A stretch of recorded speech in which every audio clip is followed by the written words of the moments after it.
أعوذ بالله من الشيطان الرجيم. بسم الله الرحمن الرحيم. ومن أحسن قولا ممن دعا إلى الله وعمل صالحا وقال إنني من المسلمين.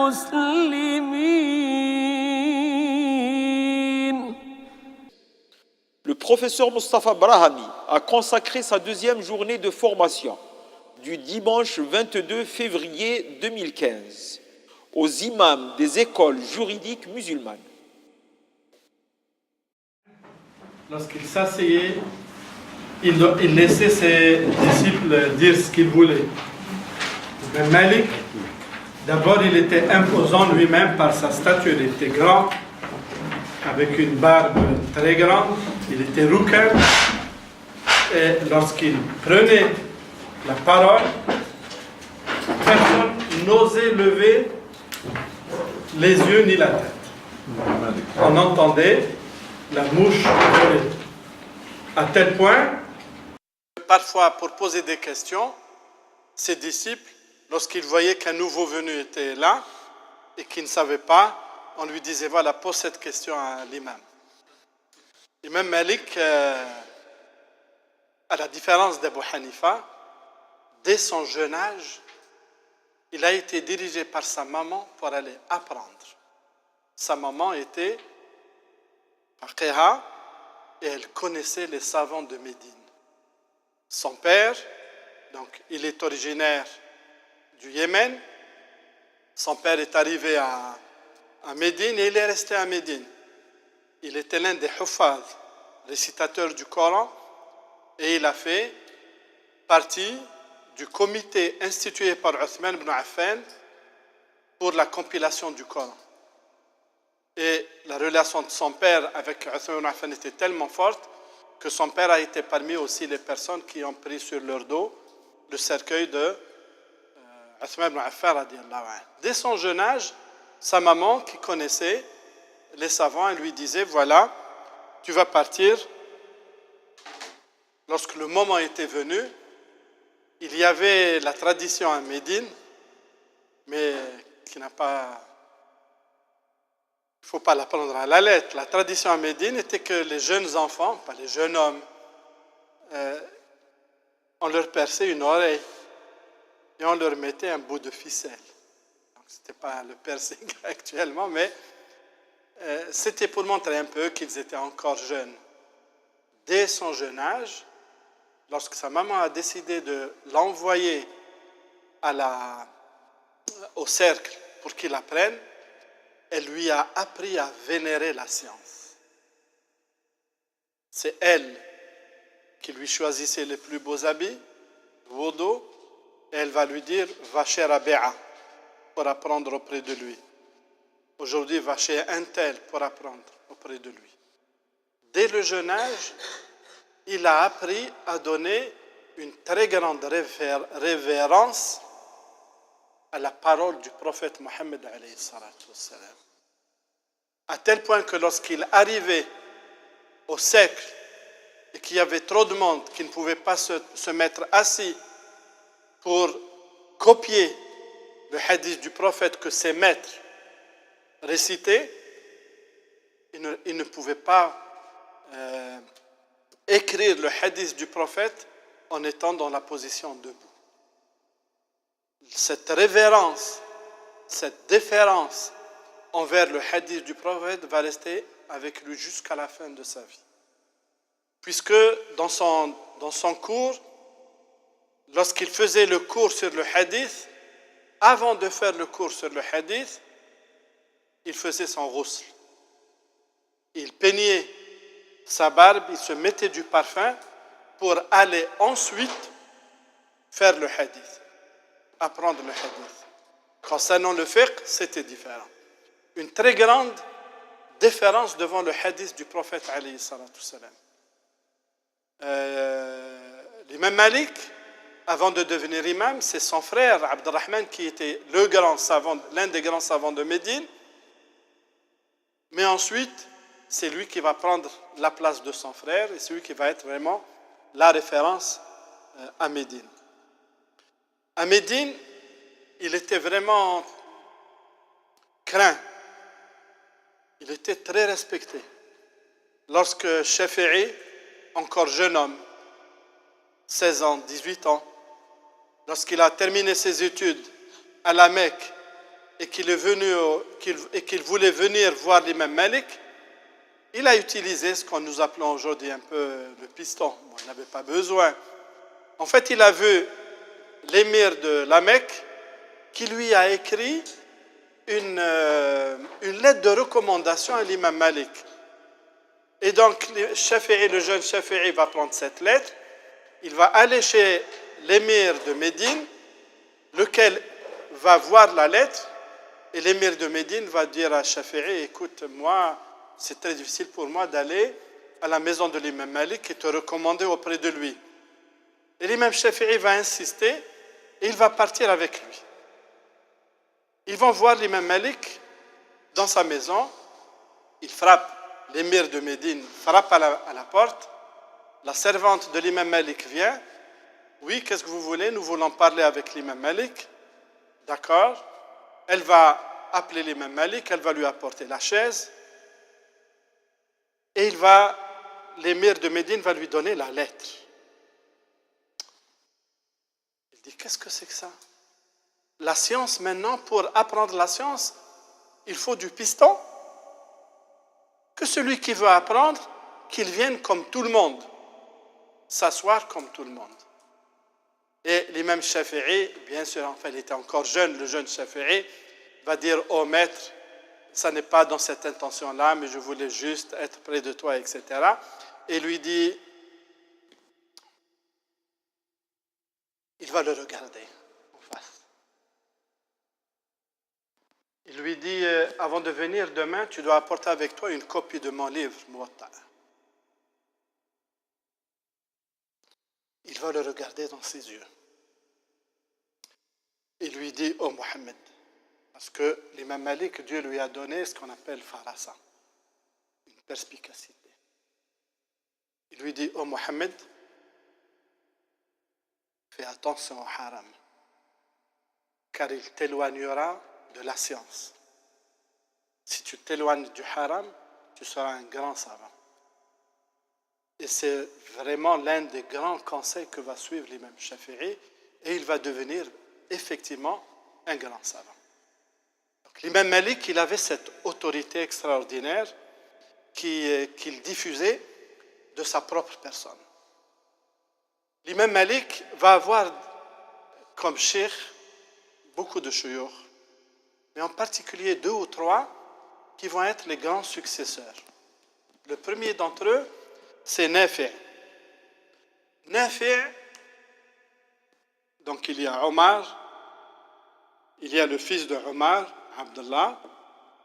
Nafi' c'était l'esclave de Abdullah ibn Omar qu'il a affranchi. Il faut juste dire que les esclaves n'étaient pas que des noirs, il y avait beaucoup de blancs esclaves. Parce que lorsqu'il y avait des guerres, les prisonniers étaient soit libérés, contre rançon, soit libérés, soit mis en esclavage. Nafi' il était d'origine égyptienne. Nafi' c'est lui l'un des maîtres de Malik. C'est lui qui va transmettre ça et ça à Malik. Et ça, c'est ce qu'on va voir, c'est le maslaha. Parce que Omar a été le calife. Donc ces décisions durant le califat étaient dictées aussi par le maslaha al-amma. Ce qui fait que l'imam Malik va considérer comme source le premier parmi les fuqaha, mais le premier qu'il a considéré c'est Omar. Même avant Omar, c'est Dieu, bien sûr. Mais nous parlons ici des hommes de cela. Donc c'est le premier qui va considérer le maslaha comme source de législation. Il va aussi avoir d'autres. Ibn Hormuz, donc Ibn Hormuz, d'origine iranienne lui-même, il va être l'un des shuyukh de Malik. Il va avoir un autre cheikh, Zuhri, l'un des grands maîtres du hadith, avant Bukhari, etc., l'un des grands maîtres. Donc il va vraiment s'abreuver au grand maître de Médine.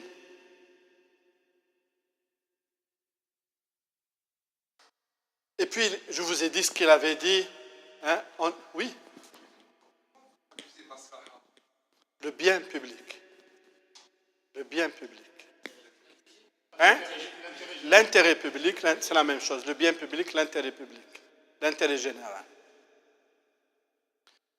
Parmi les choses qu'il a laissées derrière lui, l'imam Malik, il a dit la première chose que le prétendant à la science doit connaître, c'est d'abord de dire « je ne sais pas ». S'il ne sait pas, il faut qu'il ait le courage de dire « je ne sais pas ». C'est un courage? Oui, c'est un courage. Parce que l'on voit autour de nous beaucoup de gens qui ne savent pas, qui n'ont pas ce courage de dire « je ne sais pas ». Si tu ne sais pas, tu dis « je ne sais pas », ça ne te fera pas amoindrir auprès des hommes. Et puis on s'en fout des êtres humains. Le plus important, c'est d'abord Dieu, subhanahu wa ta'ala.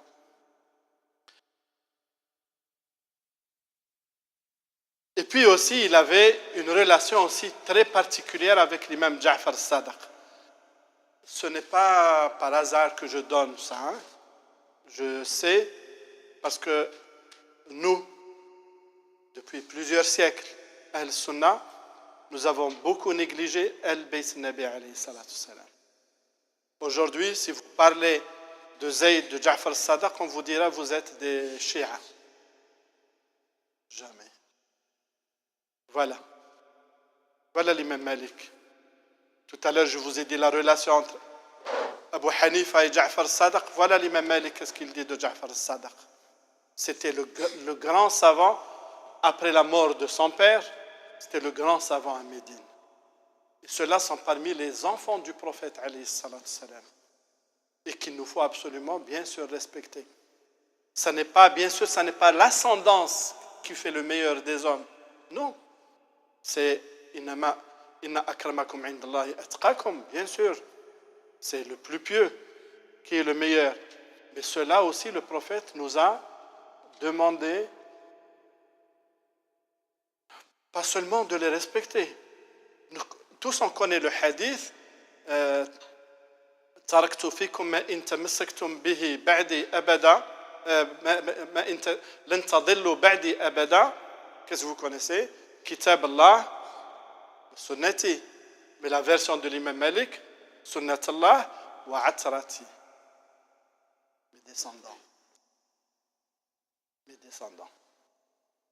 Donc ça, c'est la relation avec Ja'far Sadiq en particulier. L'imam Malik, pour lui, c'est lui qui va considérer les autres sources. Le premier, qui va les affiner. Bien sûr, c'est le Coran, c'est Sunna, mais dans la Sunna, lui, il inclut non seulement les hadiths prophétiques, mais aussi les compagnons, ce qu'ils ont dit, ce qu'ils ont fait. Parce que pour lui, les compagnons vont nous donner un éclairage particulier aux versets coraniques et aux hadiths. Qu'est-ce que les compagnons ont compris de ce verset et de ce hadith-là? Et ça, pour lui, c'est quelque chose de très important. Hier, je vous avais donné l'exemple de la femme qui est venue au prophète alayhi salatu salam avec sa fillette. Est-ce qu'il y a dans les bijoux de la fillette, sur les bijoux de la fillette, l'impôt zakat? Il lui dit oui. Mais l'imam Malik dit, c'est bien le hadith, mais qu'est-ce que les compagnons ont compris du hadith? Donc lorsqu'il va voir Omar, Aïcha et d'autres compagnons qui vont élever des orphelines qui avaient des bijoux et sur lesquels ils ne donnaient pas zakat, pour l'imam Malik, le hadith n'est pas à appliquer dans sa littéralité, il est à appliquer dans sa compréhension comme il faut. On appelle ça takhsis al-am. C'est la particularisation d'un texte global. On y reviendra. Et il va aussi considérer, alors ça c'est très spécifique à lui, sur lequel personne ne sera d'accord avec lui, autre que ses disciples, c'est la tradition des gens de Médine. On appelle ça la tradition médinoise. Pour lui, les gens de Médine, c'est qui les gens de Médine? C'est Tabi'in. Pour lui, Tabi'in, ils ont transmis. Ils ont transmis ce qu'ils ont appris des compagnons. Et donc là aussi, comme les compagnons peuvent donner une lueur à la compréhension du Coran et de la Sunna, Tabi'in aussi. Mais ici, ce n'est pas Tabi' wahad. Mais pour lui, c'est un ijma' des Tabi'in, des successeurs. Ensuite, il va donner d'autres. Bien sûr, en plus du qiyas, c'est lui qui va parler de l'intérêt général, le maslaha. Pourquoi? Parce que justement, il va s'appuyer sur les décisions que va prendre Omar, qui sont soit transmises par Omar, par les successeurs à Malik, soit transmises par son fils Abdullah ibn Omar. Omar, il va gouverner pendant 10 ans et il va prendre des décisions pour l'État musulman. Parmi ces décisions-là, l'armée du temps du prophète alayhi salatu salam était une armée de volontaires. Lui, il va la professionnaliser. C'est une armée professionnelle. Du temps du prophète alayhi salatu salam, il n'y avait pas la prison. Il va instituer la prison. C'est-à-dire que du temps du prophète, il n'y avait que les peines maximales. Les autres peines relevaient de décisions. Lui, il va instituer ça. Il va instituer ce qu'on appelle Diwan. Diwan, c'est donc la professionnalisation de l'armée, c'est prévoir ce qu'il faut donner aux soldats, la solde du soldat. Le solde en comptabilité, mais pour le soldat, on dit là, il est féminin. La solde du soldat. Et ainsi de suite. Il va, Omar radiyallahu anhu, va bloquer l'application du verset coranique concernant le voleur, parce qu'il y a eu la famine. Toutes ces décisions, Omar va partir jusqu'à Jérusalem. Lorsque les musulmans sont arrivés à Jérusalem, Omar va arriver jusqu'à Jérusalem. Les chrétiens ont toujours été en problème entre eux. Des guerres entre eux immenses. Et notamment autour du Saint-Sépulcre, de l'église de la Nativité, etc. Et lorsque les musulmans vont arriver, l'archevêque de Jérusalem dit aux musulmans, je veux donner les clés de Jérusalem, mais à votre chef, Omar. Et Omar va venir à pied. Il va venir, il va lui donner les clés, et les chrétiens vont demander aux musulmans de régler à l'amiable la question de la répartition dans les mêmes églises des différents rites religieux. C'est ce que va instituer Omar radiyallahu anhu. Omar, il va vouloir faire une prière de 2 raka'at, mais il était à l'intérieur de l'église. Il allait la faire et il s'est ravisé et il est sorti sur le parvis de l'église, donc juste à la sortie de l'église, il a fait 2 raka'at. Lorsque l'archevêque lui a dit « Pourquoi tu as fait ça et tu ne l'as pas fait à l'intérieur ?» Il lui dit « Je n'ai pas voulu la faire à l'intérieur pour que les musulmans ne comprennent pas que lorsqu'ils entrent dans une terre, ils détruisent les églises et les prennent pour des mosquées. » C'est extraordinaire tout ça. Maslaha. Bien sûr, le maslaha. Et ici, le maslaha, ce n'est pas seulement l'intérêt public des musulmans, c'est l'intérêt public des musulmans et des gens qui habitent avec les musulmans. Vous voyez cette distance extrême entre de tels actes et ce que certains d'entre nous font. Donc, le maslaha, ça va donner, ce concept de maslaha va ensuite donner naissance à un grand chapitre, comme je vous l'ai dit hier, c'est Maqasid Sharia. C'est à partir de maslaha que l'imam Malik et ses disciples vont la développer, et ensuite les autres savants vont parler Maqasid Sharia. C'est ce qu'on peut traduire par les finalités de la révélation. C'est-à-dire que la révélation, toutes les révélations, en particulier l'islam, Dieu ne les a révélées que dans un intérêt. Quel est cet intérêt? Sous quelle forme? Sous quels critères? C'est toute une science, toute une philosophie qu'il faut vraiment, c'est très bien qu'il faut connaître Maqasid Sharia. Il va aussi, comme on a dit, on va développer cela. Le principe de prévention, c'est le principe de continuité et les coutumes comme les autres imams aussi. Concernant le Coran, bien sûr, il va considérer d'abord le texte clair. Si le texte est clair ou qu'il y a une répétition, lui, il va s'attacher à ce texte clair. Un exemple, Dieu, dans le Coran, lorsqu'il va interdire les chairs, la viande, les chairs à consommer, 4 fois de suite, Dieu dit « Lahmul khinzir ». Lahmul khinzir. 4 fois, dans les 4 versets, « Lahmul khinzir ». Pour l'imam Malik, si Dieu a répété « Lahmul khinzir », ça n'est pas pour rien. C'est donc la chair du porc qui est interdite, avec la graisse attenante. Par contre, la peau du porc n'est pas interdite. Les poils du porc ne sont pas interdits. On peut les utiliser.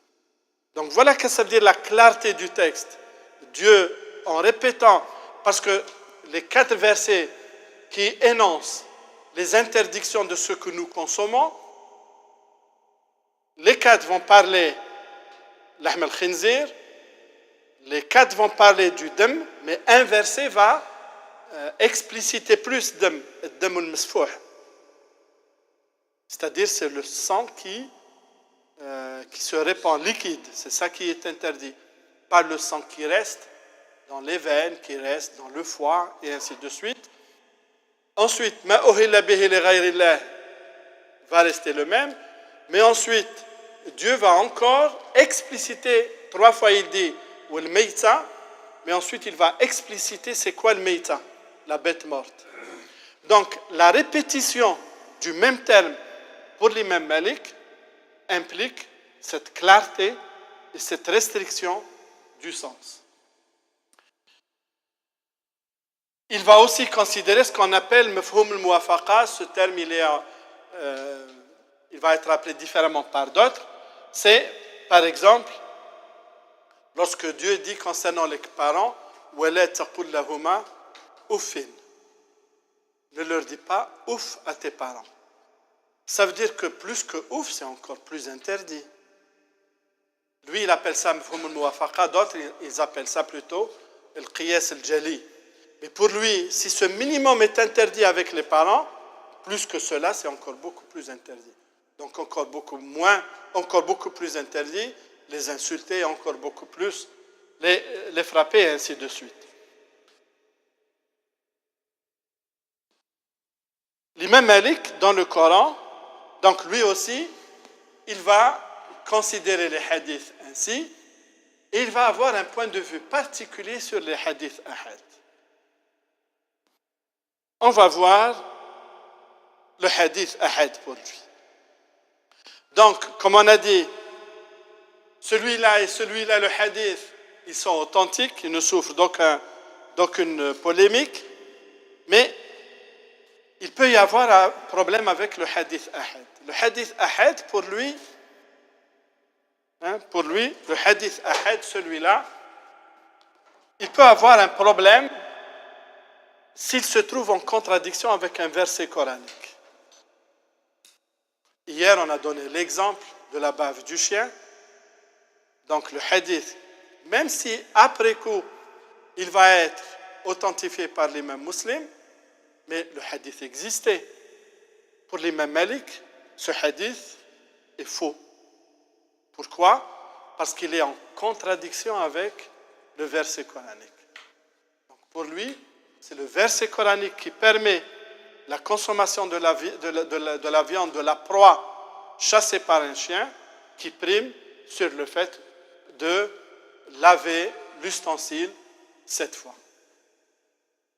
C'est l'un des exemples. Mais il a aussi beaucoup d'autres exemples. Donc s'il y a un conflit apparent, parce que même dans cette question de la bave du chien, Imam Malik dit à Médine, personne ne nous a rapporté que les gens lavaient les ustensiles. Donc pour lui, s'il y a un problème avec le hadith ahad, c'est pas qu'il disait il existe un hadith et je ne l'applique pas. Non. Pour lui, le hadith, il est faible ou même très faible. C'est ça la différence.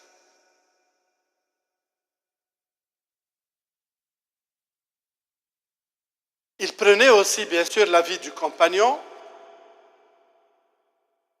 mais il revenait toujours à la pratique des gens de Médine avec l'avis du compagnon. Parfois, l'avis du compagnon, lui, il faisait attention à ce qui est rapporté du compagnon.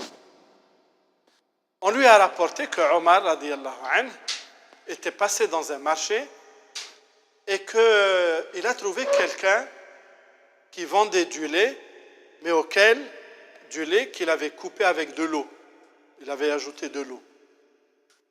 Et on lui a rapporté que Omar a jeté le lait pour sanctionner ce vendeur, ce tricheur-là. L'imam Malik dit, non, il ne faut pas jeter, ce lait-là. Il aurait pu le donner aux pauvres. Parce qu'en le jetant, nous faisons une déperdition qui n'a pas de raison d'être. Donc vous voyez que même la pratique des compagnons, ils faisaient attention. Ce n'est pas parce qu'un compagnon, ce que je suis en train de dire, c'est très fort, très puissant. Mais il faut le manipuler avec beaucoup de sérénité, beaucoup de précaution. Et ce que je suis en train de dire est super fondamental. Vraiment super fondamental. Donc même la pratique du compagnon, pour lui, il l'analysait en fonction de quoi? Bien sûr du Coran, mais là il analyse en fonction de la maslaha, de l'intérêt public. Pour lui, c'est vrai. C'est vrai. Dans un autre hadith, on rapporte un hadith que le prophète alayhi salatu wassalam avait dit d'un homme qui voulait faire l'ihram, pèlerinage, je crois le pèlerinage, il n'avait pas de sandales, il ne portait que des chaussons, et il lui a dit que tu peux alors couper le haut des chaussons parce que pour faire l'ihram pour les hommes, pas pour les femmes, il faut porter plutôt des sandales. Il ne faut pas porter des souliers qui enveloppent tout le pied. L'imam Malik dit non, le prophète ne saurait jamais dire une chose pareille. Parce qu'en coupant les chaussons, c'est une nuisance qu'il apporte. Le prophète jamais n'apporte de nuisance ainsi. Et donc pour lui, non, il ne faut pas couper le chausson. Tu n'as pas des sandales, tu portes les chaussons et tu répares sans aucun problème. Donc il avait cette puissance d'analyse en fonction de l'maslaha, justement.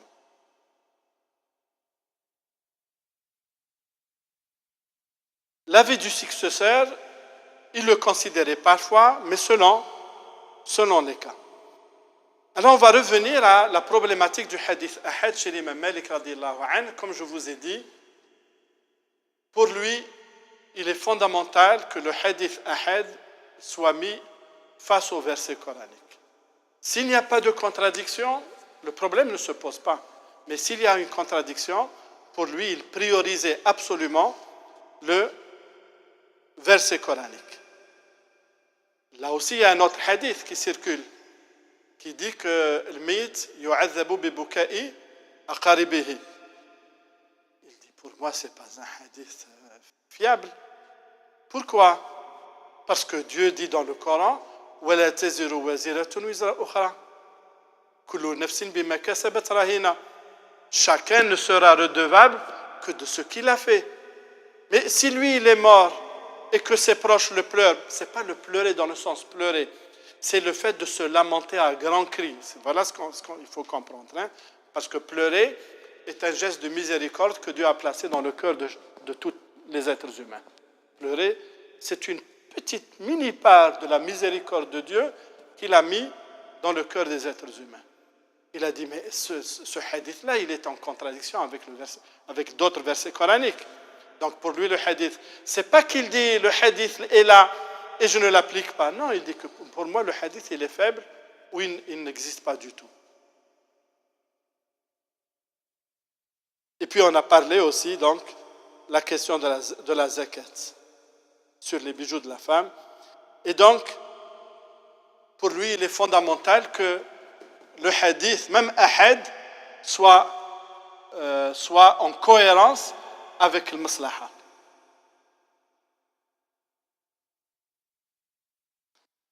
Il va bien sûr utiliser le qiyas. Le qiyas, c'est, on va expliquer maintenant 2 ou 3 choses, après on va passer rapidement. Le qiyas, c'est qu'il y a une interdiction prononcée par Dieu ou le prophète alayhi salatu salam sur quelque chose. Quelque chose à cause de quoi? C'est qu'il y a un motif de la prescription, l'illa. Alors, si un événement se passe et que ça a le même motif, donc la nouvelle chose va partager la même prescription.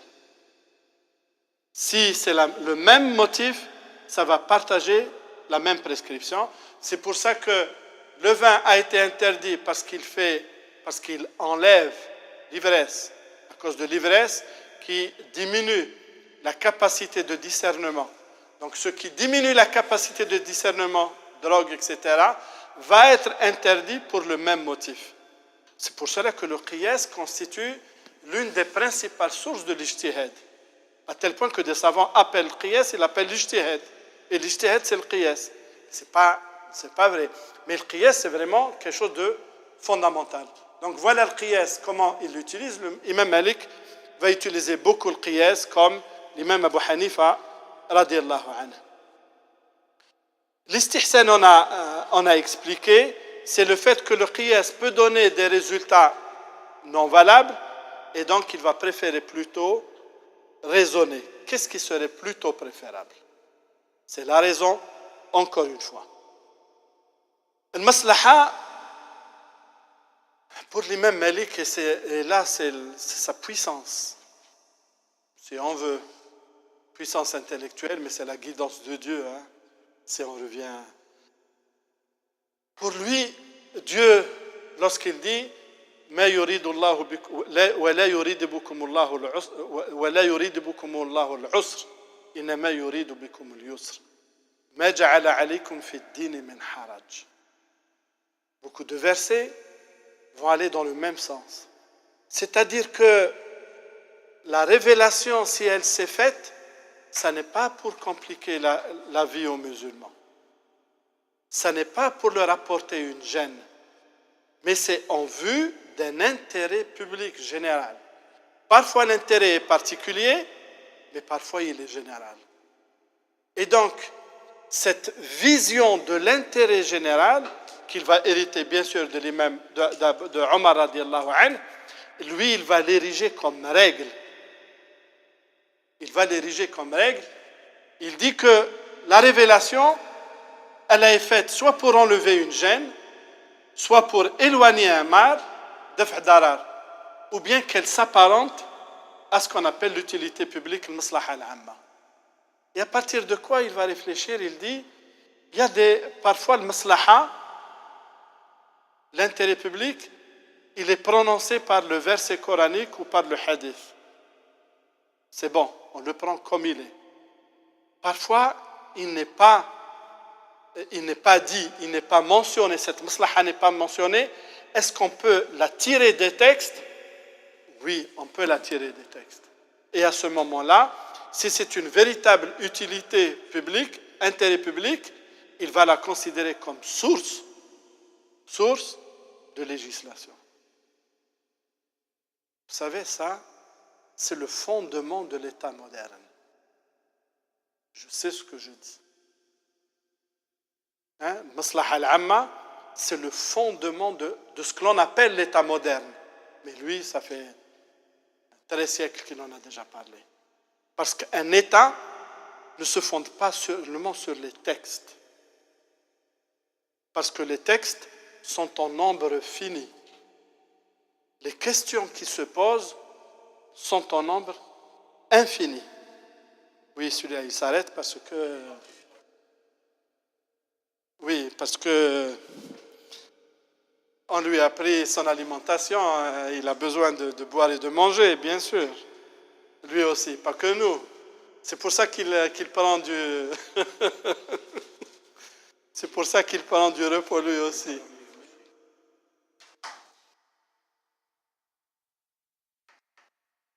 Les textes sont en nombre fini. Les textes, c'est quoi? Le Coran, les versets coraniques, les hadiths sont en nombre fini. Les questions qui se posent sont en nombre infini. Plus la société devient complexe, plus les questions deviennent encore complexes. Et il nous faut trouver des réponses. Il ne s'agit pas seulement de trouver des réponses. Il s'agit d'élaborer des règles pour trouver des réponses. C'est ça le travail de ces savants-là, de ces fondateurs d'école. Un fondateur d'école, tu as posé la question tout à l'heure, il ne s'agit pas de répondre à la question posée, parce que c'est une question. Et une autre question. Et encore une autre question. Et encore une autre question. On va essayer de trouver quelle est la méthode qui va relier toutes ces questions-là afin de l'appliquer aux prochaines questions qui peuvent se poser. C'est ça une école. Ça n'est pas de répondre à la question. C'est de trouver les moyens intellectuels à appliquer. C'est ça qui va différencier Malik, Abu Hanifa, Shafi'i de l'imam de Cheikh Ibn Taymiyyah. Pourtant, Ibn Taymiyyah, Malik, il a eu ça comme Muwatta. Allez, avec le Mudawwana, c'est ça. Ibn Taymiyyah, c'est comme ça, comme livre. C'est pas la même chose. Bien sûr, Inch'Allah, radiyallahu anhum ajma'in. C'est ça la différence entre fonder une école et puis répondre aux simples questions. Et donc, c'est ça où l'imam Malik va aussi être unique. C'est lui qui va créer cette notion de maslaha. Au début, c'est maslaha mursala, ensuite maslaha al-amma qu'il va utiliser.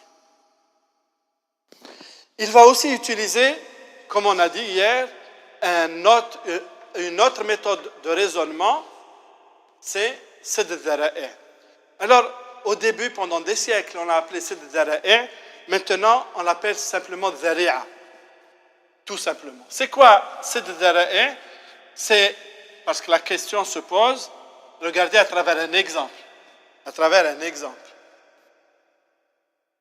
Même si la réponse n'est pas aisée, mais vous allez répondre de manière aisée parce que c'est normal. Hein? Est-ce qu'il est permis de travailler pendant les vendanges? Hein? Les vendanges, c'est en automne, c'est le fait de couper les grappes de raisin, ensuite pour fabriquer du vin.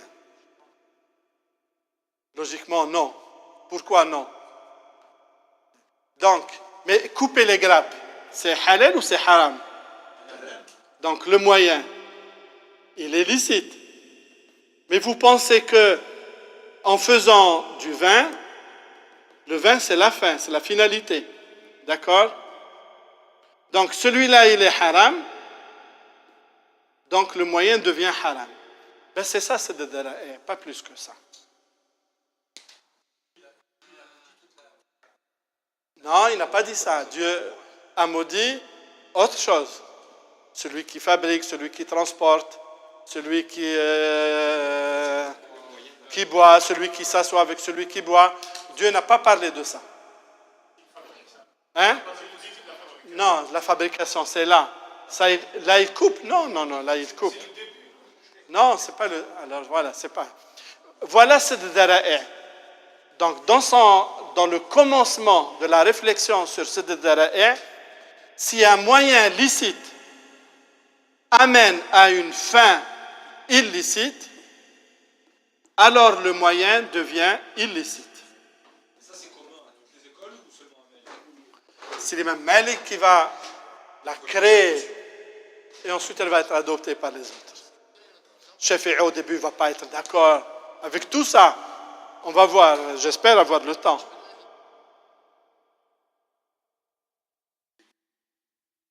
Alors, ça c'est un exemple. Alors, un autre exemple. Un autre exemple, pour bien comprendre le frère, demander un autre exemple.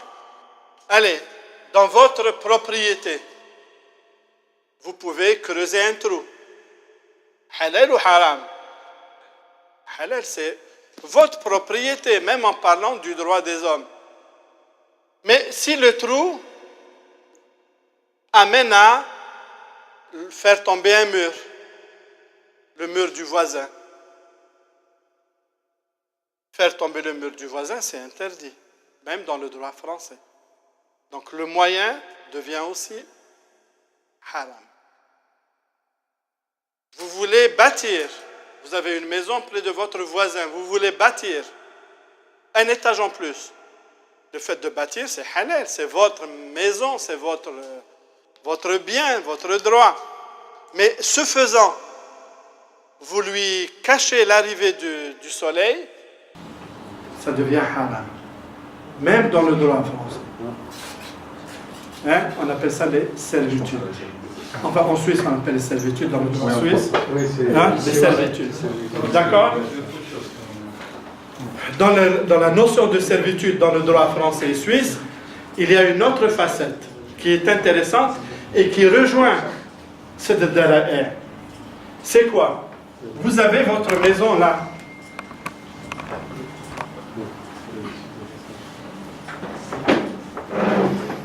Vous avez votre maison là. Et il y a la maison du voisin qui est là. La voie publique, elle est là. Vous, c'est là. La maison du voisin, la propriété du voisin, elle est inviolable. Hein? Vous savez bien sûr, c'est le droit qui le dit, même le fiqh. Mais pour accéder à la voie publique, vous n'avez d'autre moyen que de traverser ça. Le voisin ne peut pas vous interdire cela. D'accord? Il ne peut pas vous interdire cela. C'est les servitudes. Dans la notion de cette dara'a, il y a aussi ça. C'est quoi? Un moyen.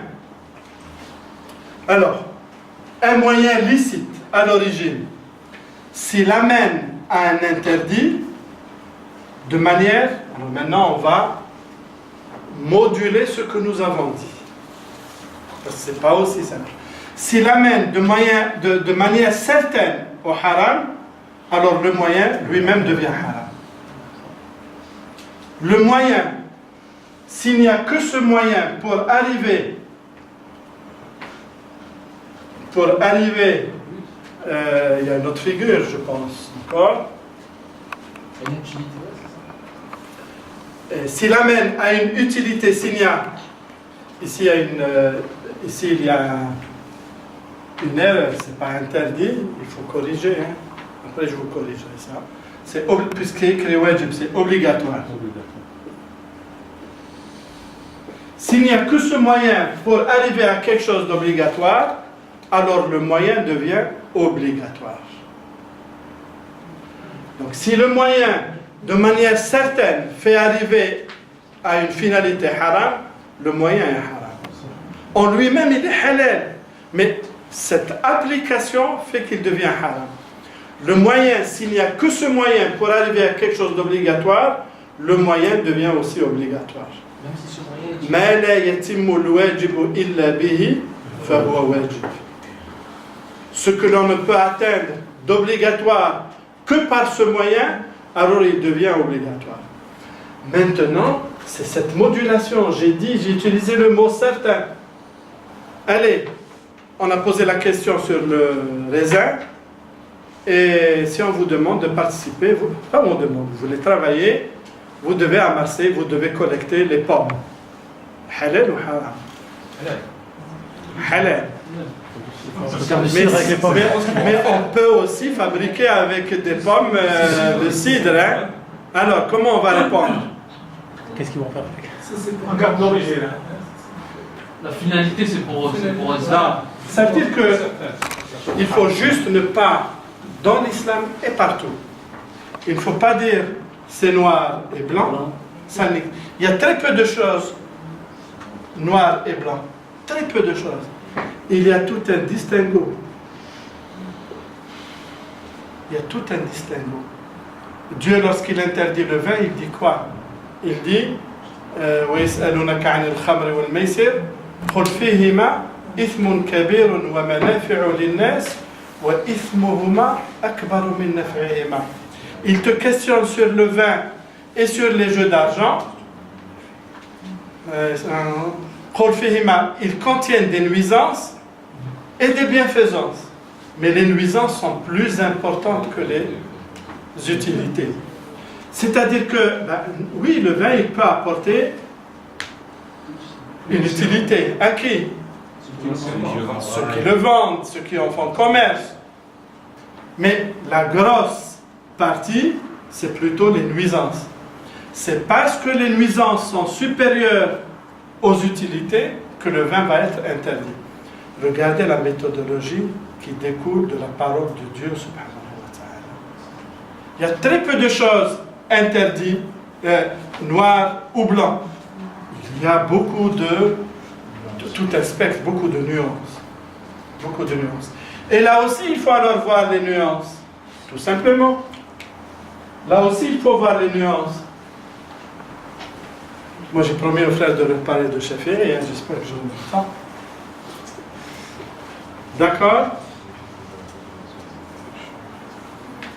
Si la probabilité que ce moyen licite devienne haram, amène à un haram, si elle est très faible, ça peut juste être makruh ou juste être halal tout simplement. Donc dans le cas des pommes, pas de problème, c'est halal. Ah, parce que la probabilité que ce soit du vin, du cidre, n'est pas une certitude. N'est pas une certitude. Donc c'est pour ça que j'ai dit ici certain. Si la certitude diminue, la probabilité de la certitude diminue, l'interdiction n'est pas prononcée. Mais même dans le cas du raisin, Abu Hanifa dit ça ne fait rien, il n'y a aucun problème, vous n'êtes pas responsable de ça. Les autres ne sont pas d'accord avec vous. Voilà, il y a ça aussi.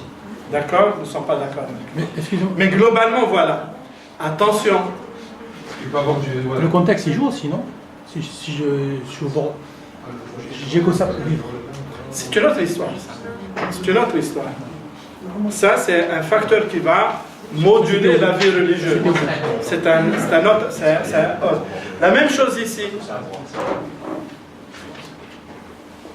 La même chose ici. Si la probabilité que ce soit que ce moyen, c'est obligatoire, s'il y a d'autres moyens, alors ce moyen devient mandoub, recommandé. Attention, ce principe, il faut l'utiliser avec parcimonie, avec délicatesse. Pourquoi?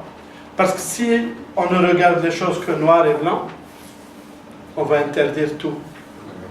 C'est ce qui arrive en Arabie Saoudite. Et chez beaucoup de nos frères, on va interdire tout. La femme, c'est interdit pour elle de conduire. Pourquoi? Parce qu'elle peut se trouver, peut-être, elle peut se trouver seule avec un homme dans sa voiture.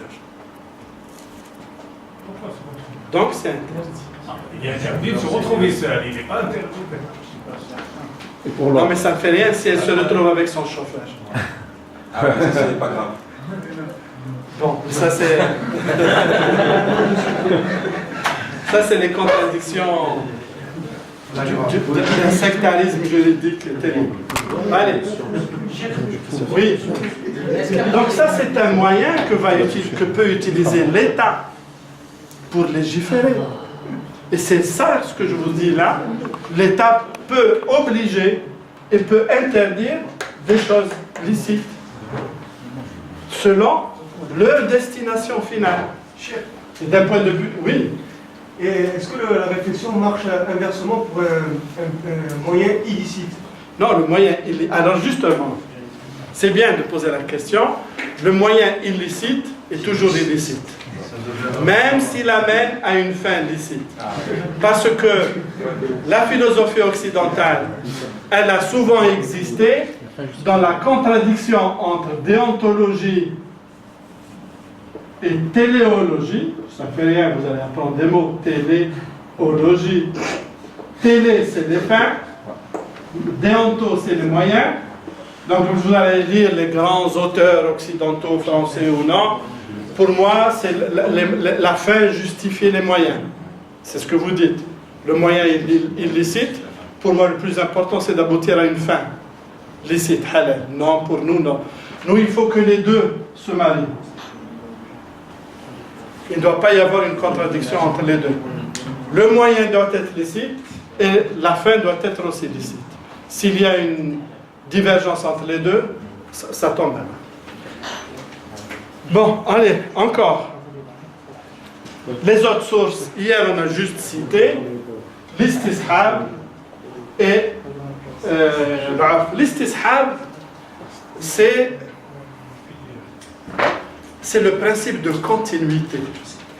C'est quoi le principe de continuité? Le jus de raisin, il est halal, il reste halal. Tant qu'il n'y a pas de changement.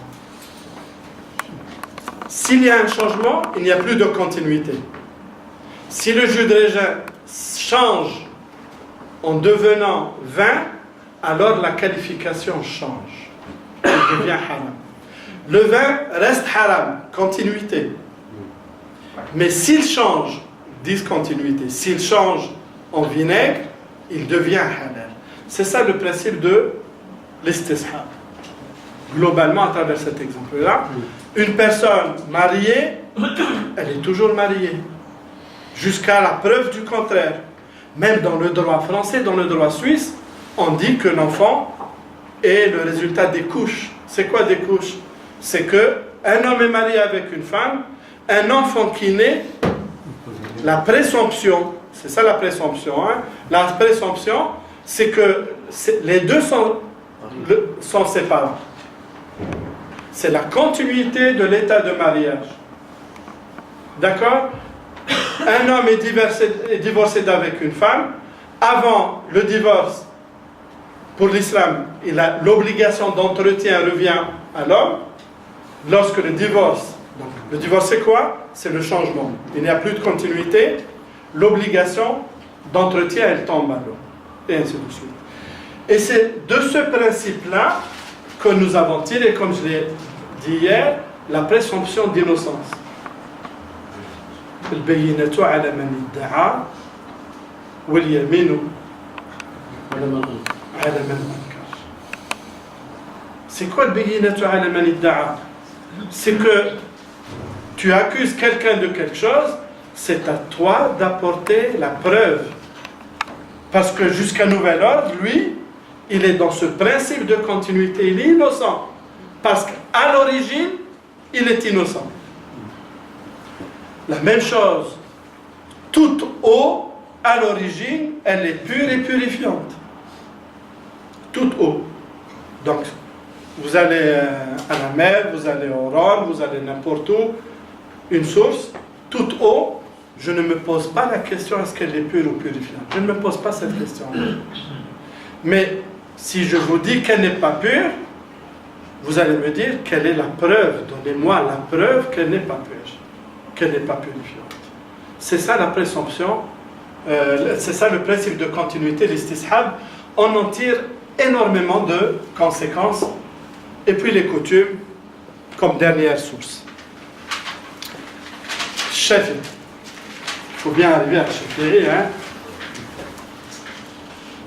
Il y a les frères malaisiens, les frères comoriens, d'accord? Shafi'i, il va être le disciple de l'imam Malik. Comme je vous ai dit, il va naître à Gaza, en Palestine. Orphelin. Il va vivre difficilement. Sa mère l'amène à la Mecque. Et c'est là où il va vivre un peu plus facilement. Il va étudier à la Mecque. Et il va partir ensuite. Il entend parler de l'imam Malik à Médine. Avant d'aller chez l'imam Malik, il va se faire copier une copie du livre de l'imam Malik Muwatta. Avec cette copie, il va partir chez l'imam Malik. Et je vous ai dit comment il le rencontre. Et le lendemain de la rencontre, l'imam Mohammed ibn Idris, c'est ça son nom, il vient, il s'assoit Et l'imam Malik lui dit, allez Mohamed, lis-moi telle page. Et il va lire la page ou les pages. Et l'imam Malik va expliquer, lui dire encore, l'imam Malik va être subjugué par le verbe de Shafi'i. Parce que Shafi'i, même lorsqu'il était à la Mecque, il allait au cercle des savants, mais de temps en temps il s'absentait 3 mois, 4 mois, 6 mois. Il allait où? Il allait vers les tribus nomades arabes. En ce temps-là, qui avait gardé la pureté de la langue arabe. C'est un arabe qui connaît bien la langue arabe, ça ne lui a pas suffi ça. Il fallait qu'il parte. Il va partir vers les tribus arabes pour apprendre encore, aménager encore mieux la langue arabe. Et il va être l'un des grands savants dans la langue arabe, justement. Et lorsqu'il va lire ces pages-là à l'imam Malik va être étonné de l'éloquence de son disciple. Shafi'i va rester environ 10 ans avec l'imam Malik. C'est là où il va rencontrer les 2 disciples de l'imam Abu Hanifa, Abu Yusuf ou Mohamed Shaybani, et puis d'autres aussi. Mais même les 10 ans à Médine, il ne va pas rester complètement à Médine. De temps en temps, il s'absente. Il va repartir vers le Bédia, vers la campagne. Il aimait bien la campagne, et il va partir vers la campagne. Lorsque l'imam Malik va mourir, Mohamed ibn Idris va se considérer comme un disciple de l'imam Malik. Et il va aller partout en propageant les méthodes de l'imam Malik. Jusqu'à ce qu'il va prendre à la Mecque, il va prendre une autre ampleur. C'est quoi cette ampleur-là? Ahmed ibn Hanbal était jeune. Il était en train de rechercher le hadith avec son ami Sufyan ibn Uyayna. Et Ahmed ibn Hanbal, par hasard, il trouve un jeune homme qui faisait cours à la Mecque. Il s'assoit. Il est subjugué par Shafi'i. Et il va voir son ami Sufyan ibn Uyayna. Il lui dit, viens écouter ce jeune homme. On n'a jamais écouté quelqu'un comme lui. Il lui dit, Ahmed, nous on est venus pour chercher le hadith. Parce qu'en ce temps-là, Ahmed ibn Hanbal et son ami Sufyan ibn Uyayna étaient en train de chercher le hadith, de collecter le hadith. Ils allaient directement à ceux qui récitaient le hadith. Il lui dit, mais nous on est venus chercher le hadith. Il lui dit, ne perds pas ton temps. Si tu perds un mot de ce jeune homme-là, tu auras perdu beaucoup plus. Et effectivement, l'imam Shafi'i, lorsqu'il va ensuite partir de la Mecque à Médine, à Bagdad, les gens disent, nous n'avons jamais entendu ce qu'il disait. Qu'est-ce qu'il disait? Il disait que l'am yuradu bihi al-khas ou al-khas yuradu bihi al-am. Il utilisait de nouveaux concepts. Parce que l'imam Shafi'i, c'est lui qui va créer, qui va conceptualiser, donc créer si on veut, qui va conceptualiser cette science de usul fiqh. C'est lui qui va créer les notions, qui va leur donner leur sens, qui va affiner le qiyas et qui va créer toute une science. Il va faire un livre sur cela, Al-Risala fi usul fiqh, une lumière. Parce que usul fiqh, l'imam Abu Hanifa, il l'utilisait. Malik, il l'utilisait. Mais là, l'imam Shafi'i va le conceptualiser. C'est-à-dire leur donner une autre orientation plus profonde, à savoir la science de usul fiqh. Usul fiqh, c'est d'abord l'imam Shafi'i, pas une autre personne. Et il va donc rester d'abord à la Mecque en train d'enseigner. Et à la Mecque, il va recevoir donc le droit, la licence, l'ijaza, d'enseigner à partir du chef de la Mecque, des savants de la Mecque, en ce moment-là, qu'on appelait Muslim Zinji. Vous savez que c'était le Zinji? Le noir. Donc, le grand chef, c'était un noir, c'est exprès que je le dis, hein, je ne le dis pas de manière inconsciente, c'est exprès que je le dis. Et avant Muslim Zanji, il y avait Ata ibn Abi Rabah, il y avait beaucoup de savants noirs qui s'étaient imposés à la Mecque et à Médine. Et il va commencer à enseigner à la Mecque. Ensuite, il va partir à Bagdad. Avant de partir à Bagdad, lorsqu'il va terminer avec l'imam Malik et la Mecque quelques années, il va avoir besoin d'argent pour vivre. Il n'a pas de moyens de vivre. Il va aller comme juge. Les Abbassides vont l'envoyer comme juge au sud du Hijaz. Juge, ça dérange. Sa justice va déranger les notables, etc.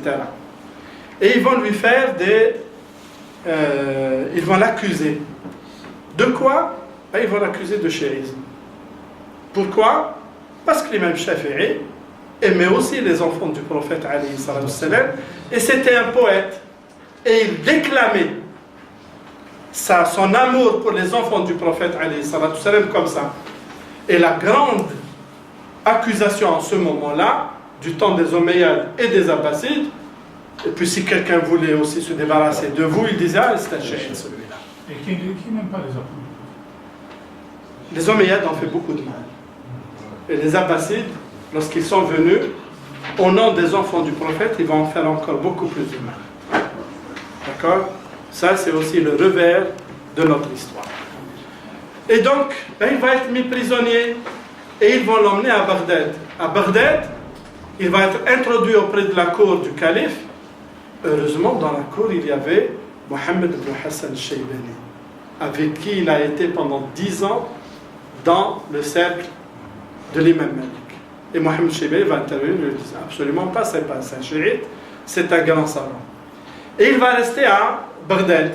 Il va partir quelque temps à la Mecque, il va rester à Bagdad, et c'est là où il va donner la pleine puissance, la pleine expression de sa puissance intellectuelle. Il va vraiment révolutionner au solfège, puisqu'il va créer au solfège. La fin de sa vie va être perturbée, parce que le califat va vivre des moments difficiles, et il va partir vers l'Égypte. Et en partant vers l'Égypte, il se dit, je vous ai dit, c'est un poète, il va se dire, dans un poème, il va se dire, je ne sais pas ce qui m'attend en Égypte. Est-ce que c'est le bien, ou bien ça va être encore pire? Finalement, en Égypte, c'est là où il va vivre les dernières années de sa vie, dans la paix, dans la paix et dans la production intellectuelle. Ce qui fait dans l'école de Shafi'i, il va y avoir deux grandes périodes. La période de Bagdad et la période égyptienne. Et il va dire à ses disciples, laissez tomber mes avis à Bagdad, c'est plutôt mes avis en Égypte qui sont les plus valables. Mais certains disciples ne vont pas le suivre, ils vont dire si, même tes avis à Bagdad, ils sont aussi valables. Du coup, il va y avoir deux tendances dans l'école de Shafi'i, l'ancien avis Bagdad et le nouvel avis d'Égypte. Et il va mourir en Égypte, ils vont lui construire aussi une mosquée qui existe jusqu'à aujourd'hui, près du Caire, à Fustat. Ça, c'est la globalité de l'imam Shafi'i. Alors bien sûr, c'est lorsqu'il est à Bagdad, et surtout en Égypte, mais surtout en Égypte, où il va trouver quand même des gens qui deviennent sectaires vis-à-vis des écoles. En Irak, il va trouver ceux qui suivent l'école hanafite, qui pour eux c'est Abu Hanifa, il n'y a que lui et puis pas d'autres. Et en Égypte, il va trouver l'école malikite, il n'y a que l'imam Malik et pas d'autres. Et il va écrire ces deux livres-là, les divergences avec Malik et les divergences avec les Irakiens. Il ne dit pas Abu Hanifa, parce que lui il n'a pas connu, mais avec les Irakiens, c'est-à-dire les disciples d'Abu Hanifa radiallahu anhu. D'un point de vue au sol, lui, méthode, bien sûr, Coran, Sunna, Qiyas, Ijma'. Globalement, ces 4 éléments. Il y a aussi les avis des compagnons. Coran et Sunna, pour lui, c'est comme pour les autres, c'est la première source, sans aucune discussion. Il y a une petite discussion là, mais ce n'est pas fondamental. Pour nous, le qiyas. Pour lui, le qiyas, le seul qiyas qui ait existé, c'est celui des compagnons. Pour lui, après le qiyas, après les compagnons, pardon. Je parle de l'ijma', le consensus. Le qiyas, oui, il va appliquer le qiyas. Comme je vous ai dit, il va affiner encore plus que l'imam Malik Abu Hanifa, il va affiner les règles d'application du qiyas. Voilà comment plutôt on va les appliquer. Et puis, l'ijma'. L'ijma', pour lui, il n'y a que l'ijma' des compagnons. Il dit qu'après les compagnons, il n'y a pratiquement pas d'ijma'. Qu'est-ce qu'il veut dire par il n'y a pratiquement pas d'ijma' après les compagnons? Il veut dire que, comme je vous ai dit, l'ijma', le consensus, il est de deux sortes. Lafzi wa sukuti, explicite ou implicite. Il parle de l'ijma' explicite, c'est-à-dire tel qu'il est exprimé par les savants. Pratiquement, il est dans le vrai. Sauf que, ensuite, il faut détailler un peu plus l'ijma'. Qu'est-ce que l'on veut dire par l'ijma'? Parce que l'ijma' a priori, c'est le consensus, mais il y a encore des détails qu'il faut préciser. On ne précisera pas ici, ce n'est pas fondamental. Pour l'imam Abi Hanifa, pour l'imam Shafi'i,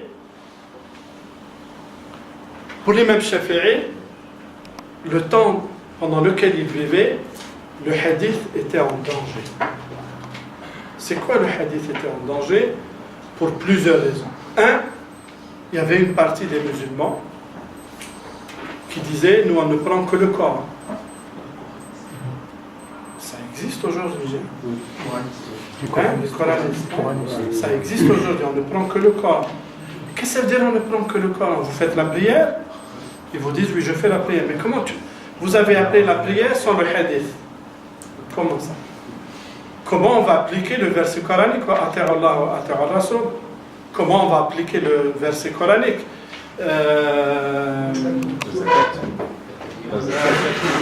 Beaucoup de versets.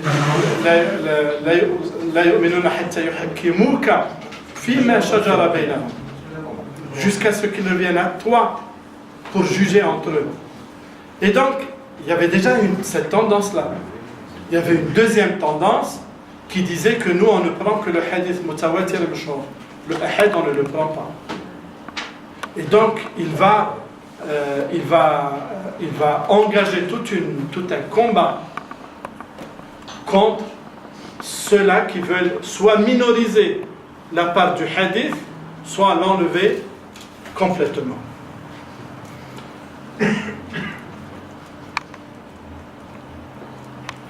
Et pour lui, il va plutôt insister sur le hadith ahad.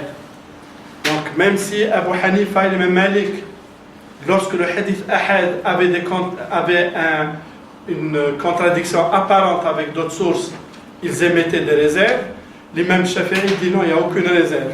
Le hadith ahad, pourvu qu'il soit authentifié, je le prends comme il est. Ensuite, Abu Hanifa, l'imam Shafi'i, il ne va pas reconnaître certains principes de l'imam Malik, ni l'istihsan d'Abu Hanifa. L'imam Shafi'i va dire Ijma' al-Medina, pour moi, non. Pour lui, l'istihsan, non. Pour lui, donc, pas d'istihsan, pas de maslaha, rien du tout. Il ne reste pour lui que Coran, Sunnah, Qiyas, Ijma' et Fatwa Sahabi. Il s'agit de Amal al-Medina ou Oui. Amal Mais Amal al-Medina veut dire Ijma' Amal al-Medina. Dans la conception de l'imam Malik, ce n'est pas seulement quelques individus, c'est le fait que tous, parce que lui, l'imam Malik va dire, pour moi, plusieurs dizaines de chaînes rapportées de Amal al-Medina sont beaucoup plus sûres qu'une seule chaîne qui rapporte Hadith Ahad. Donc c'est Ijma' de al-Medina. Pour lui, il ne va pas reconnaître ces autres moyens, et il dit ça c'est des moyens que je ne reconnais pas. C'est difficile. Mais en fait, ses disciples ne vont pas le suivre. Ils vont utiliser les moyens de l'imam Malik. Même parfois, ils vont leur donner d'autres noms, mais ils vont utiliser à tel point que le maslaha, je vous ai dit tout à l'heure, le maslaha, d'où les savants malikites ont tiré maqasid sharia. Maqasid sharia, les premiers c'était des malikites, mais ensuite ceux qui vont suivre vont être beaucoup aussi de shafi'ites, comme Imam al-Haramayn, Juwayni, comme son cheikh, Abu Hamid al-Ghazali, comme beaucoup d'autres. Donc ils vont aussi s'approprier, lui ne reconnaît pas, mais ses disciples vont s'approprier les autres moyens, les autres sources de législation qu'avait établi l'imam Malik radiallahu anhu. Parce que plus nous avons de sources de législation, plus l'adaptabilité de l'islam est facilitée.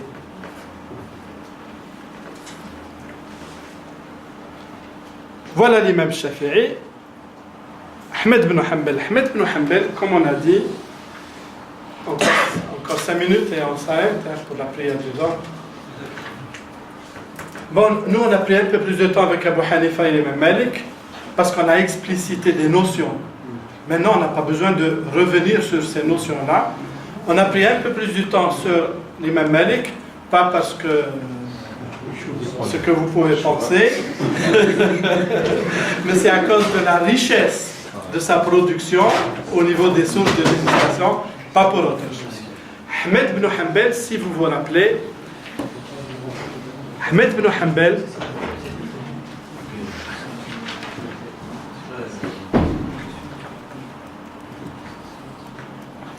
Ahmed ibn Hanbal radiallahu anhu, il va être l'articulation entre le fuqaha et le muhaddithin.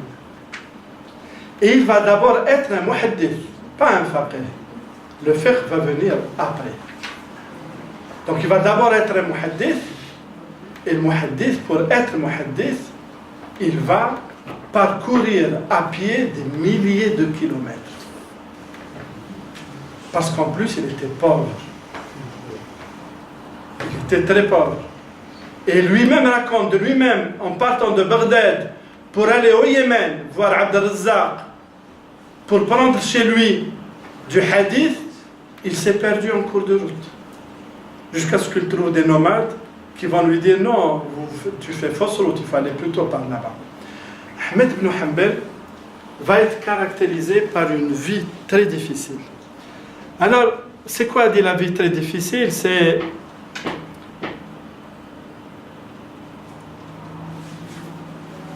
quoi la vie très difficile qu'il va vivre? C'est qu'il était très exigeant envers lui-même. Très exigeant. Il y a ce schéma-là.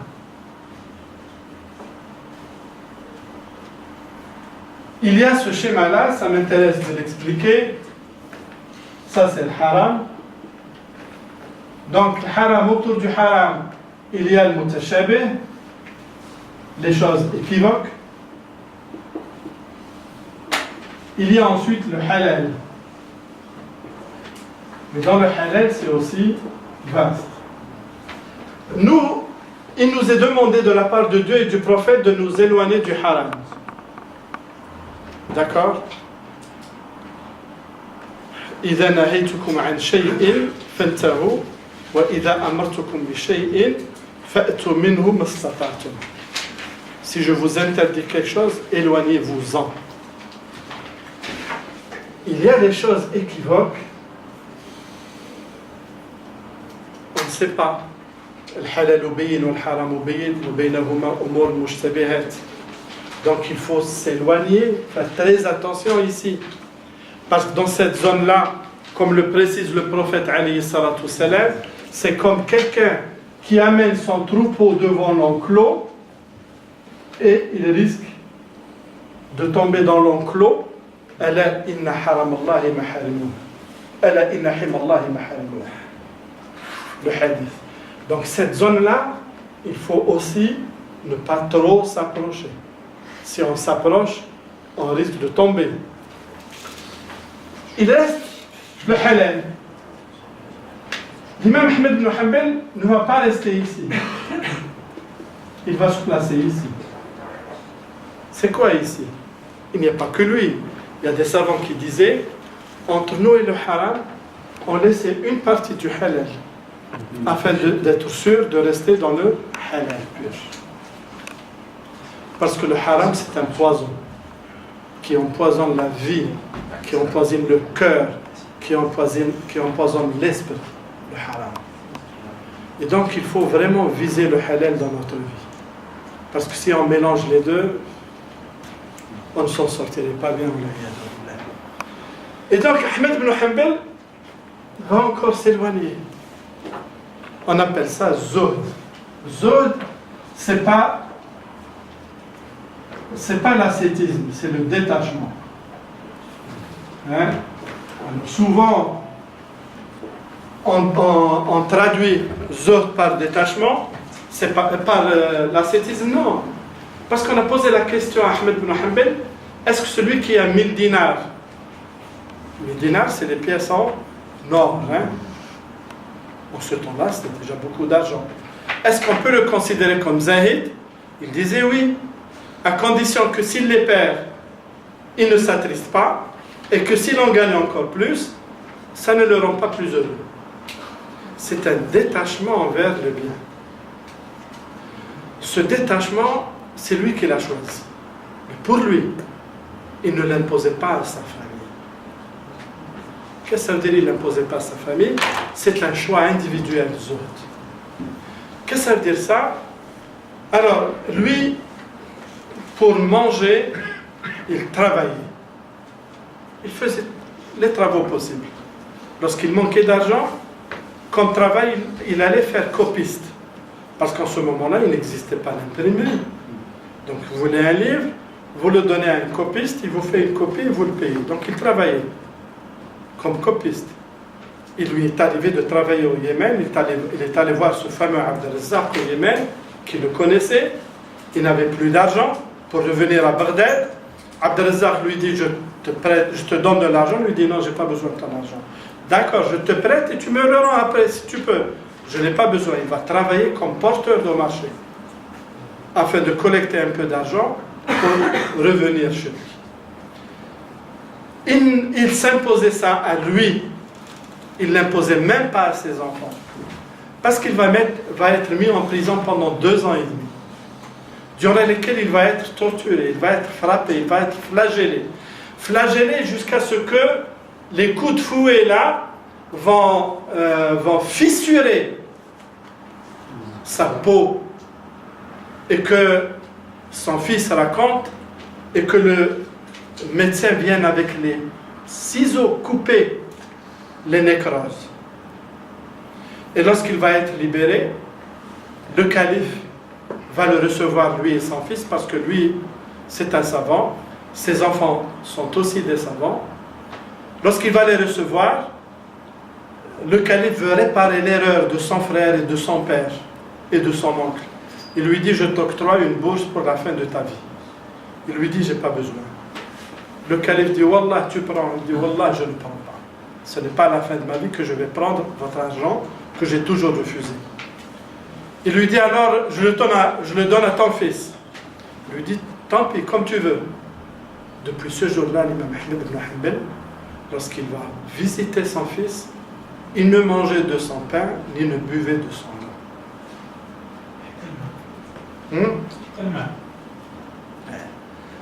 Ça, c'est pas une discipline, c'est une exigence très très personnelle qu'il faisait. Ahmed ibn Hanbal, bien sûr, il va être mis en prison. Pourquoi? Parce que le pouvoir politique veut imposer sa conception de la foi.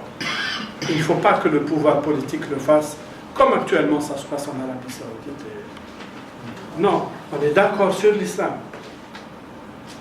Il ne faut pas rentrer dans certains détails pour imposer une école juridique ou imposer une école de la foi à tout le monde. Et c'est ce qui est arrivé à Ahmed ibn Hanbal. dans son temps, Ma'moun, qui a pris le pouvoir face à son frère, c'est le fils de Harun al-Rashid, c'est le deuxième fils, il va imposer, donc il va se faire influencer par le Mu'tazila, ce qu'on appelle l'école entre guillemets rationaliste. Ça, c'est Jean le Damascène, le chrétien, qui lance ce pavé dans la mare. Le Coran, il est créé. Et donc, il va y avoir un grand débat. Est-ce que le Coran, est-ce qu'il est créé ou il est incréé? Et Al-Ma'moun, lorsqu'il devient calife, il va épouser la thèse des Mu'tazila, que je refuse d'appeler rationaliste, des Mu'tazila, qui pour eux, le Coran était créé. Et donc, le pouvoir va tuer beaucoup de savants, parce qu'au début, ça reste une idée, ensuite, il veut l'imposer aux gens, et il veut imposer aux gens de la professer, ce qui est encore beaucoup plus dangereux. Ahmed ibn Hanbal va refuser, lui et un certain nombre de savants, beaucoup de savants vont mourir, et lui-même va être mis en prison 2 ans et demi, plus de 2 ans et demi. Ahmed ibn Hanbal, comme je vous ai dit, au début, il va être d'abord muhaddith. Il va collecter du hadith. Ensuite, ce n'est qu'après qu'il va s'intéresser au fiqh. Et il va établir lui aussi son école. Le grand livre de l'imam Ahmed ibn Hanbal, c'est d'abord son Musnad. Musnad, c'était une façon spéciale de rassembler le hadith. Pourquoi? Je ne sais pas. Quelle mouche l'a piqué à faire ça? Pourquoi quelle mouche l'a piqué à faire ça? C'est difficile d'utiliser le Musnad. Très difficile. Mota de l'imam Malik, Bab Salat, Bab al-Wudu, Bab al-Hajj. Donc, c'était une classification thématique. Lorsque va venir Bukhari, c'est la même chose. Muslim, c'est la même chose. Ahmed ibn Hanbal, pour lui, il va faire Ma Usnida. C'est quoi Musnad? C'est le compagnon, Abdullah ibn Omar. Il va rapporter tous les hadiths de Omar sur tous les thèmes. Abdullah ibn Abbas, il va rapporter tous les hadiths de Abdullah ibn Abbas. Ça va être un travail extraordinaire. Il avait une très grande mémoire, mais il ne faisait pas confiance seulement à sa mémoire. Lorsqu'il apprenait un hadith, il l'écrivait. Du coup, dans beaucoup de cas, lorsqu'il se déplaçait, il avait son sac au dos plein de feuillets, plein de livres, de ce qu'il écrivait, de ce qu'il entendait. Ensuite, il s'est mis donc au fiqh et il va fonder une école. Qu'est-ce que ça veut dire fonder une école? Est-ce qu'il ne faut jamais penser que fonder une école, Imam Malik va se dire du jour au lendemain, ça y est, je vais fonder une école. C'est pas ça, non. C'est fonder une école, le mot arabe, al-madhhab, ça vient de ma dhahaba ilayhi fulan. Donc, l'imam Malik, Abu Hanifa, Shafi'i n'ont pas dit, moi je vais fonder mon école. Non. Eux, ils ont fondé quoi? C'est des méthodes de réflexion, des méthodes d'extraction des règles. C'est cette méthode-là qu'on a appelée madhhab et qu'on va appeler aussi école. Donc, ils n'ont pas dit, ah, je vais fonder mon école. Ça, c'est pas ce qui va se passer. Ahmed ibn Hanbal, globalement, lui aussi, les textes scripturaires, Coran et Sunna, la vie des compagnons, dans son Musnad, il y a des hadiths sahih, Hassan, mais il y a aussi des hadiths faibles. Il n'y a pas de hadith apocryphe, d'accord? Donc il y a aussi des hadiths faibles. Pour lui, il va prioriser le hadith, même s'il est faible. Pour lui, même s'il est faible, il va dire le hadith, même s'il est faible, il est avant mon raisonnement, avant ce que je peux penser. Bien sûr, beaucoup de savants ne vont pas être d'accord avec lui si le hadith est faible concernant l'aqidah, concernant le fiqh. On ne le considère pas. Sinon, même si on le considère, la valeur de la règle n'est pas une valeur vraiment établie de manière très importante. Il va aussi utiliser le qiyas. Mais lui ne va pas utiliser les autres sources de l'imam Malik, mais ses disciples vont les utiliser. Son école vont les utiliser. Là, l'imam Ahmed ibn Hanbal va aussi être caractérisé par une indécision, parfois, ou souvent. C'est que s'il y a plusieurs hadiths, il va prendre plusieurs avis, et qui risquent d'être même contradictoires. Pour lui, s'il y a plusieurs hadiths qui apparemment sont contradictoires, il ne dit pas j'ai une préférence, comme le ferait Abu Hanifa ou Malik ou Shafi'i. Pour lui, il dit les trois sont valables, vous pouvez choisir ce que vous voulez. Ensuite, Ahmed ibn Hanbal, donc il ne va pas utiliser ça, mais ce sont des disciples qui vont utiliser. Ahmed ibn Hanbal, le conseil qu'il va laisser après lui à ses fils, ne transmettez pas ma science.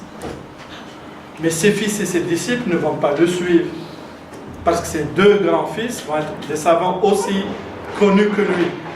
Et le Musnad et la science d'Ahmed ibn Hanbal vont nous venir avec ses fils, Abdullah Muttalib. L'école hanbalite, elle ne va pas s'imposer du tout. Ça va être une école, si l'on veut, d'intellectuels. Jusqu'à il y a encore un siècle, où elle va être établie en Arabie Saoudite et au Bahreïn, et maintenant un peu au Qatar, avec Mohamed bin Abdullah. Mais auparavant, l'école hanbalite n'a pas trouvé un territoire où être appliquée. Elle n'a pas trouvé un territoire où être appliquée. Elle va être, ça va être une école d'intellectuels, de grands intellectuels qui vont produire beaucoup de choses.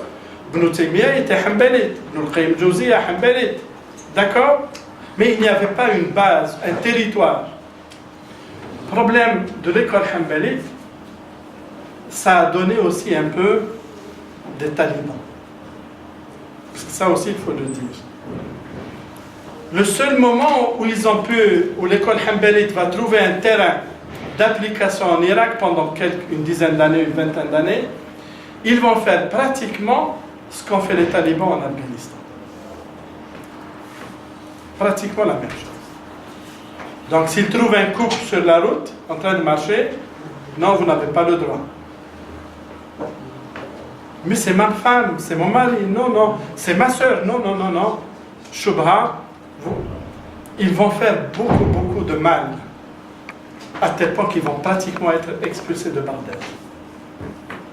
Et puis ils ne vont plus pouvoir appliquer l'une, parce qu'on ne peut pas dire que l'école hanbalite est une, parce qu'il y a beaucoup de savants qui vont la suivre, et donc il va y avoir beaucoup de, si on peut appeler ça de sous-écoles, beaucoup de sous-écoles. Donc, lorsqu'elle va être appliquée pendant quelques temps, ça va donner quand même je dirais pas des monstruosités, mais presque, de grands problèmes. C'est pour ça qu'il ne voulait pas que sa science soit transmise. Non, c'est pas lui, ça c'est les autres. C'est pas lui, c'est les autres. C'était dû à quoi? Regardez, lorsque je vous dis que ça n'est pas un seul avis dans l'école, c'est plusieurs avis. Regardez, hier peut-être on a cité ça, le voyage de la femme seule. La majeure partie des savants hanbalites disent non, il faut qu'elle soit accompagnée. J'ai dit hier que l'imam Malik, l'imam Shafi'i disent il n'y a aucun problème pour le hajj. L'imam Malik va encore plus loin, dit le hajj est autre chose. Toute l'école malikite dit il n'y a aucun problème. Mais il y a aussi d'autres avis dans l'école hanbalite. Ibn Taymiyyah, Ibn al-Qayyim al-Jawziyya, ils disent la seule condition, c'est que la route soit sécurisée. Autrement, il n'y a aucun problème pour le voyage de la femme. Donc c'est pour ça que certains savants hanbalites actuellement en Arabie Saoudite ne prennent qu'un avis et refusent. Pourtant, Ibn Taymiyyah, ça n'est pas n'importe qui. Ça n'est même pas une question de réputation. C'est une question de délil, d'argument qui est présenté. Or, les délils que présentent l'imam Malik, l'imam Shafi'i, et puis aussi Ibn Taymiyyah et Ibn al-Qayyim, qui sont aussi hanbalites, sont des délils puissants. Je vous ai dit hier, les femmes du prophète ont effectué un autre pèlerinage après la mort du prophète, alayhi salatu salam. Sous la conduite, elles ont demandé à Omar, il leur a dit, il n'y a aucun problème, il les a fait accompagner par Abdurrahman ibn Awf. Puis il y a aussi l'autre hadith qui dit que le prophète, alayhi salatu salam, il faut s'arrêter peut-être, Uday ibn Hatim, mais c'est un beau hadith, je voudrais le partager avec vous. Uday ibn Hatim, c'était une tribu Ta'i, c'était une tribu arabe au nord qui pratiquement presque tous étaient devenus chrétiens pour contrer le prophète Mohammed alayhi salam. Puis lors d'une bataille, la fille de Ta'i, elle va être faite prisonnière par le prophète alayhi salam. Son père était connu pour sa grande générosité, sa grande hospitalité. Et lorsque le prophète va la voir, alayhi salam, elle lui dit, moi je suis la fille d'un tel qui était généreux, toi aussi sois généreux avec moi. Et le prophète va la libérer. Il va lui donner quelques présents. Et elle va aller au nord, elle va trouver son frère. Son frère qui était un ennemi déclaré, Uday ibn Hatim, qui était un ennemi déclaré à l'islam. Et puis Dieu insuffle en son cœur la foi. Et il va venir calmement à Médine. Si les compagnons l'avaient trouvé en cours de route, ils l'auraient tué. Puisque c'était un combattant, un féroce ennemi du prophète et de l'islam. Mais il arrive, il trouve le prophète assis avec des compagnons, il s'assoit. Et le prophète le reconnaît, puisqu'il le connaissait. Et donc le prophète continue ses paroles avec les compagnons, il se retourne à lui, voilà qu'est-ce que c'est que Dieu, voilà qu'est-ce que c'est que l'islam, et il parle, et il revient à lui. Le hadith, il est trop beau là. Je ne sais pas, allez, je vais vous l'aider, je vais prendre encore 5 minutes. Même si on va clore, on ne va pas pouvoir étudier Ja'far et Zayd. Dommage. Mais le hadith, il est trop beau. Et le prophète va, comme d'habitude, il va à ceux qui viennent, il va leur donner un compagnon de Médine, chez qui ils vont habiter un jour ou 2 jours, chez qui ils vont être des hôtes. Et il va lui désigner quelqu'un. Au moment de partir, il y a des bédouins arabes qui viennent très pauvres, dans un état de précarité extrême. Et le prophète va rappeler les compagnons et leur dire, voilà vos compagnons, voilà vos frères. Vous devez les aider. Donnez ce que vous pouvez. Ce par quoi vous allez vous éloigner votre visage du feu de l'enfer. Donnez de l'argent, donnez des dates. Si vous n'avez rien, donnez ne serait-ce qu'une date, ne serait-ce que la moitié d'une date, afin d'éloigner votre visage de l'enfer. Et les compagnons vont partir chez eux, vont apporter ce qu'ils peuvent, jusqu'à ce qu'ils en font un grand tas, que ces bédouins vont partir tout heureux avec ce que le prophète leur a ramassé. Et Uday nous dit, le prophète ensuite s'est adressé à moi, il me dit, écoute Uday, tu as vu ces gens-là, l'islam va se répandre jusqu'à ce que l'on ne trouve pas à qui donner zakat. Et toi Uday,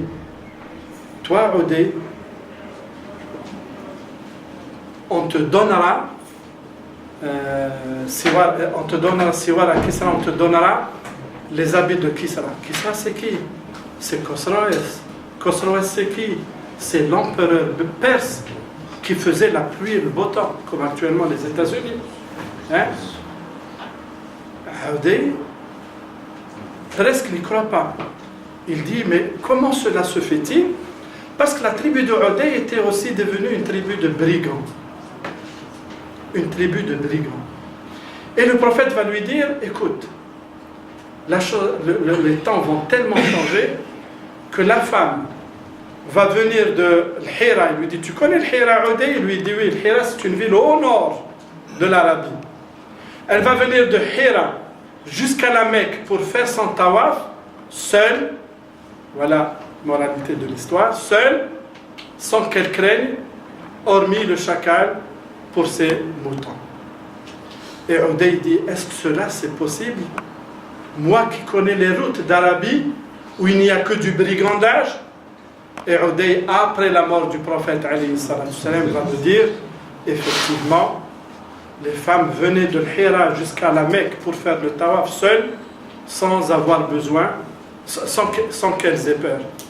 Et lorsque le trésor de Kisra va tomber par hasard, s'il existe le hasard, entre les mains des musulmans, parce qu'à un certain moment, l'empereur va fuir, mais son trésor, il les a mis sur des mulets. Les mulets vont tomber entre les mains de l'armée musulmane, ils vont ramener tout ce butin à Médine, et il va voir Omar, lui dit, voilà, le prophète m'a dit que tu prendras telle ou telle chose de son butin. Lui dit, effectivement, il t'a dit? Oui, effectivement, il m'a dit, et il va les lui donner. Moralité, il y a beaucoup de moralité de ce hadith. Beaucoup de moralité. Mais si on rapporte à la question de la femme, du voyage de la femme, Imam Malik et les autres disent, voilà le hadith qui dit que, oui, en ce temps-là, le hadith disait que la femme ne pouvait pas parce qu'il y avait du brigandage, que la route n'était pas sûre. Maintenant que la route est sûre, le problème ne se pose plus. On doit s'arrêter. Ça va être... Mais on n'a pas traité Ja'far Sadiq Zayd, à mon grand regret. C'est un avant-goût, Cheikh. À mon grand regret. Il y aura d'autres séances, Inch'Allah. Donc, les frères et sœurs qui seraient intéressés par les cours du professeur Brahami, donc retransent leur nom et leur prénom et leur adresse et leur coordonnées au fait. On vous contactera, Inch'Allah, dès qu'il y a une nouvelle session. Voilà. سبحانك اللهم وبحمدك أشهد أن لا إله إلا أنت أستغفرك وأتوب إليك. Donc c'est à moi aussi de vous remercier. Vous êtes venus hier et aujourd'hui vous avez laissé tomber le marché aux puces là. Pour acheter peut-être des choses là. Vous avez laissé tomber, voilà, vos familles, vous êtes venus. ربي يكرمكم إن شاء الله. ربي يكرمكم ويجعلنا ممن يذكرهم عنده سبحانه. بارك الله الله غالية. نعم إن شاء الله. بارك الله فيك. السلام عليكم. Il y a des feuilles ici.